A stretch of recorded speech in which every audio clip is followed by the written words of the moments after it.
Hi guys, welcome to my Poke Kitchen. I have a little something I wanted to show you guys today. I'm gonna be seasoning 2 pork roasts or rumps or shoulders, however you want to call them. But these are whole pork shoulders. Okay, there's 2 in here, and I'm gonna be seasoning these 2 days prior because they're going to be used, or they're going to be eating these at a baby shower on Saturday. So you want to marinate them. Okay, so I have my 2 pans here side by side because I want to be doing simultaneous prepping as we go along so that they can taste, pretty much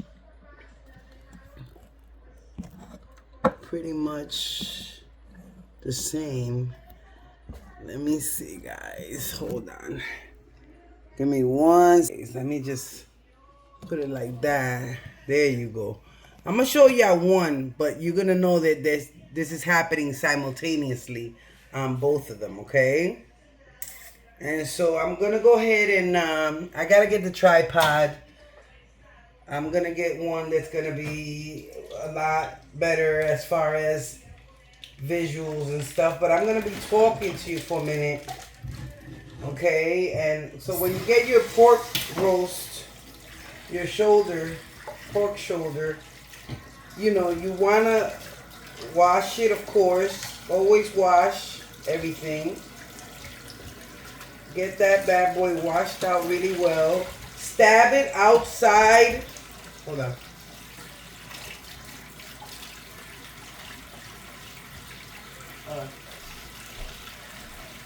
Give me 1 second, guys. I want to show y'all something.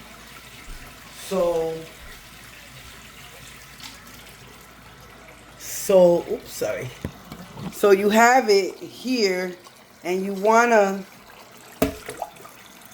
stab it. Stab it outside of the pan because the pans are not. They're aluminum, so you stab it over there. You're bound to break a hole through your thing. So what you want to do is get your anger out and stab this sucker as much as you can. Okay, and thoroughly. Stab it thoroughly. Because that's what's going to help to get all the seasoning and all the stuff that we're going to be putting in it to marinate, to sink in. Okay, because it's tough. It's very tough. So you want that bad boy to be stabbed up, okay? So that's the first stuff. It's stabbing it up real good, washing it real good. Okay, stabbing it and washing it real good. Hi guys, so I'm still over here stabbing the second pork because the thing with this is, even though you stab it, it appears to shut itself back up. So you want to inflict a lot of wounds on this bad boy so that it can just soak in and it can, marinate really nicely. Okay? And remember, you're using whatever you have in your kitchen as far as the pot goes, not to cook it, but to stab it, because the aluminum pans that you use to bake it in, to cook it in, they are not that sturdy, no matter what. You don't want to be stabbing it because then all that juice is going to leak out into your oven. So basically, I just stab it separately. And see, I already got one over there. Okay.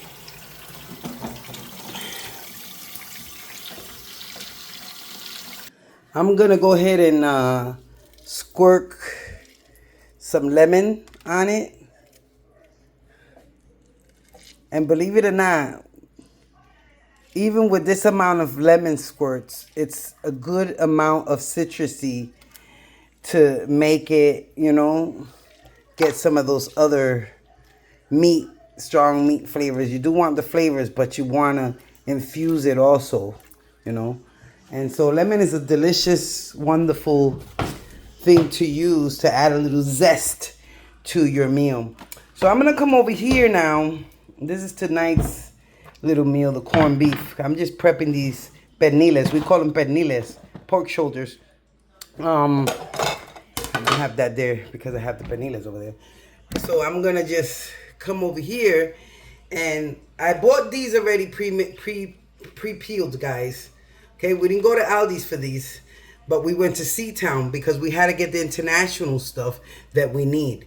And so Aldi's does bring some international stuff, but in this case we needed these things, which was the pork shoulder, the peeled garlic heads, and I'm gonna have the peppers also inside of the actual pork roast. So I'm gonna be chopping these up because I'm gonna be using those to pierce them through the actual pork roast.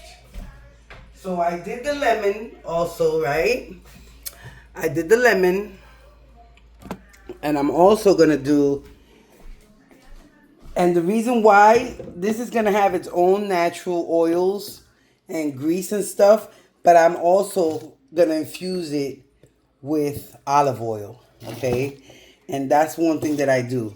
I love to infuse it with the olive oil, okay? Let the olive oil marinate on it because that's gonna add, you know, flavor. It's gonna add an extra tenderness that it's gonna make the meal cook.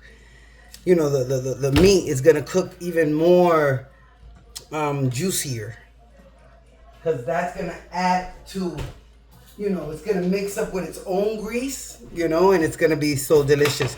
And the thing with the pork roast, you know, you do have to drain it out several times. Well, I drain it out several times, you know, as it's leaving the juices, and as the grease comes out of it.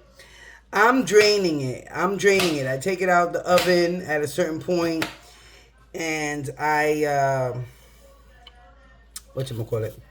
I drain out the pan, you know, because like I said, yeah, I forgot to take out the little piece on the middle, guys, but that's okay. Hey, there's no wrong or right, okay, in my poke kitchen. There's no wrong or right. It's no judgment zone. You know, when you're cooking and you're feeling confident in what you're doing, okay? And these, because they're going to go in, and I'm going to rinse them off, of course, because they're going to go stuffed inside of the pork. So we stabbed the pork multiple times, and we did that for many reasons. One was so it can infuse with flavor as we pour the seasonings and the olive oil and all that, but also because we're going to be stuffing it. You're going to stuff it with the peppers, and you're going to stuff it with the garlic heads.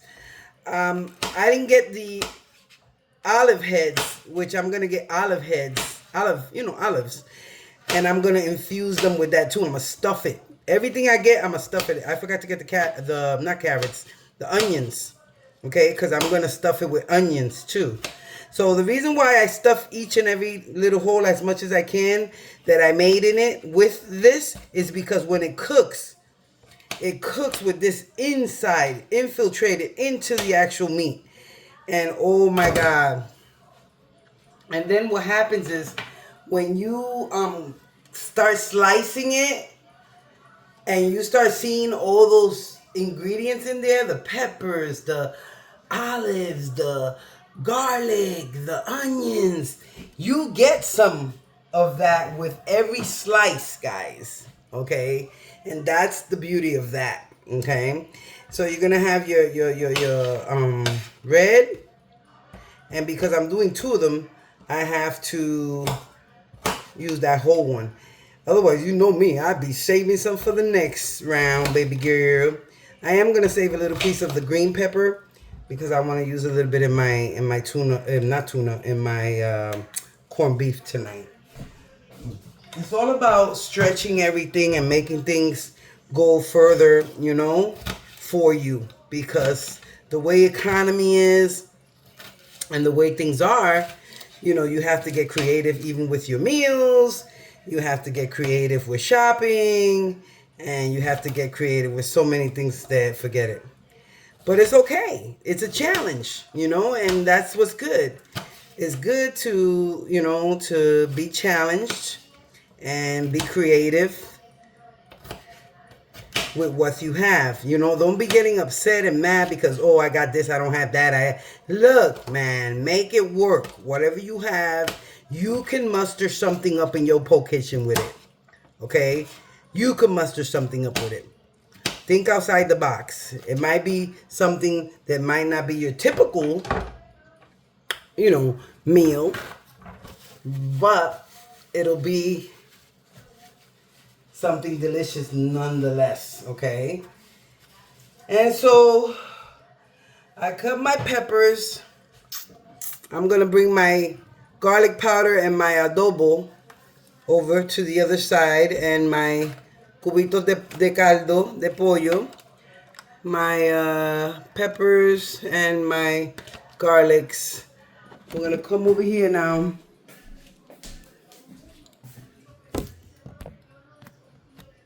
Let me go on this one. Hold on, guys. Sorry. I'm going to get the tripod thingy, so it's going to be a lot easier. All right. So over here, you know, I have the two of them. I'm going to be doing it simultaneously, okay? So the first thing I'm going to do is I'm going to infuse. I like rinsing my hands all the time. I'm gonna, those were a couple of little lemon seeds, which is okay. But I'm gonna go ahead and start putting the garlic heads inside of the shoulder. I'm gonna go ahead and, what I do is, I hope you can see me from there, guys, yeah? I sliced them in half, okay? The reason why I sliced them in half, because it lets the flavor come out faster, okay? If you've noticed how garlic heads are, they have like this little, you know, texture. It's smooth, yes, but it's tight. It's almost like a little walnut, if you will. It's not, but it can be. And so I like to open them in the middle, and you see how already the actual flavor and the actual meat of it, if you will, is there. So what I go ahead and do is I find the little holes. You see me? Finding the little holes. And then I just go ahead and start. It's a little bit tedious, guys, but I'm telling you, it'll be worth it. When you present this, oh my God, it's going to have so much flavor. Okay, remember to chop your little garlics. And you can always bring you another knife with you, you know, because the holes, like I said, the holes we made, they already started closing up. This is something that closes up, guys. Okay, so what I normally do is I have my little knife with me, and I start spreading it like that.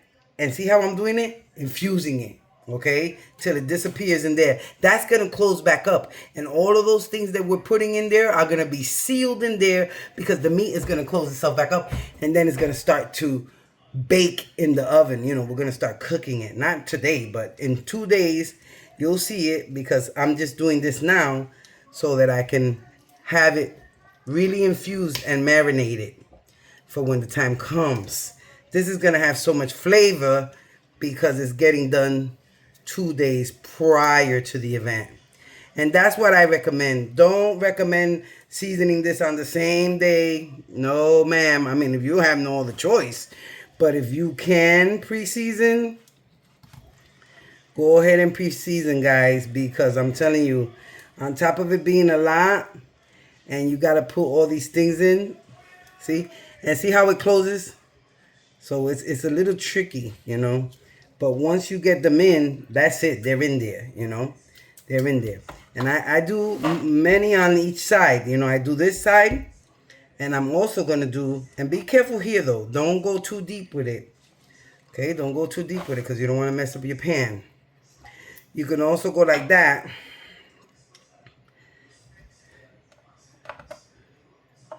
The reason why I go like this is because it helps me open it up. And see, once I get it in there, boom, it disappears. Okay? And then I'm going to go ahead and flip it too. This little piece I can just take out. But with this, it's good to have, you know, the skin and all that, because that's what's going to give it a nice, delicious, crispy taste to it. If you cook it the right way. Okay, and so I'm just going to continue to stuff this guy. See how they disappeared? And see how I got so many pre-done? And I'm just putting them up in there, okay? Underneath that. I'm going to go ahead and stuff those. But I'm also going to stuff the peppers. And it's the same concept, guys, okay? You see me in here? You get, the peppers might be a little harder, so you might have to, because of the way they're not as strong as the garlic is. You know, the garlic is, let me get the other knife. The garlic is a little stronger in texture. So you're able to pierce through. But with this, you might need the bigger knife, you know. You go like that, kind of try to open it, and then you kind of just try to bypass the knife. Careful, see how it disappears? Okay, but each one, and like I said, it's a little tedious. I want you to take your time doing this and be careful you don't get cut, number one, and you don't cut your tray. Okay, because you're going to go ahead and infuse this whole thing, which is what I'm going to go ahead and do. And then when I'm on the next step, I am going to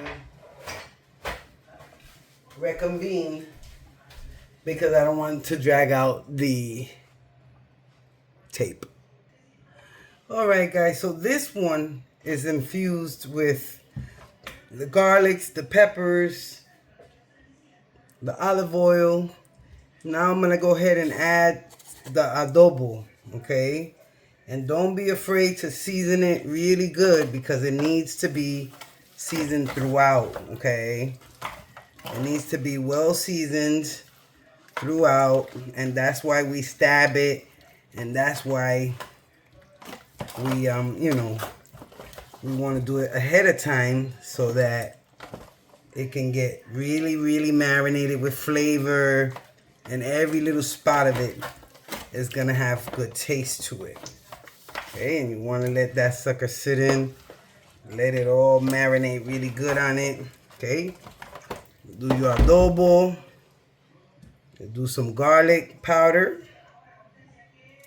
A little garlic powder. Garlic is always good. Remember to do both sides and these sides, the sides of it. Okay, because believe it or not, that's going to add flavor. Okay, some of them pops out. That's fine. You just pop them suckers right back in, okay? Pop them right back in and they'll pop back in, okay? Which is fine. Okay, but that's how you know that it was nicely stuffed. Okay, so we got that, and then we're gonna go ahead and do the Iberia Sazon. We're gonna do the Sazon.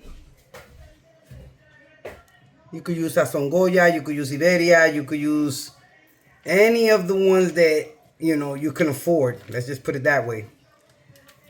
And yeah, and then you just this one, because it adds a little color to it, alongside of the flavor, it adds a little tinge of color to it, you know. So that's what I like, that it's gonna make your pernil, your pork shoulder, it's gonna have a nice little hue to it, you know. You don't want that meat to look all white and all pale looking, you know. Hence the flavor, hence the seasoning, hence the color. All of that is what you want for your pork shoulder, okay? No nails, no jewelry, hands washed really well, and everything you need at hand for your seasoning and marinating moment here that we're having.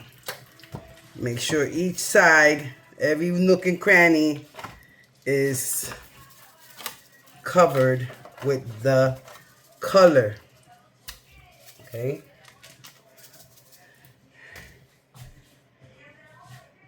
Alright, wash my hands again. This is a thing that you gotta constantly be washing your hands, okay? Constantly. Because I know, you know, it gets a little bit much. But if you keep washing your hands, you'll be alright. Okay? And so I always like to add a little bit of my curry to everything, even to my pernil. Not a lot. I don't want to overpower the flavor of the actual Hispanic, you know, flavor to it. Curry is used a lot by some of the other Caribbean islands, but we use it too. But I'm just saying, in maybe in other scenarios. But I love the aroma. That's what I do it for the most. The aroma that the curry is gonna give it, and it's also gonna add an extra hue to it, which is more of a brownish tone. The other one was more, the sazon was more of a red tone, okay? And so there you have it. That's how that one's gonna be. I'm gonna go ahead and wrap it in the aluminum foil and put it in the fridge for these next 2 days so that it can continue to marinate.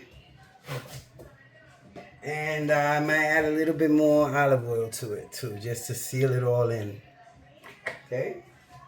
Seal it all in. You can also add a tiny little bit of every seasoning that you may have that you think will blend in well with it. Okay? You can add a little bit of this just to give it a little texture when they cut it. And that's it. That's it, guys. There you have it. Your way of making your pernil. It's looking beautiful. Woo! When that bad boy cooks, it's going to be amazing. Please leave me a comment. Let me know how you do yours. Maybe I can get some good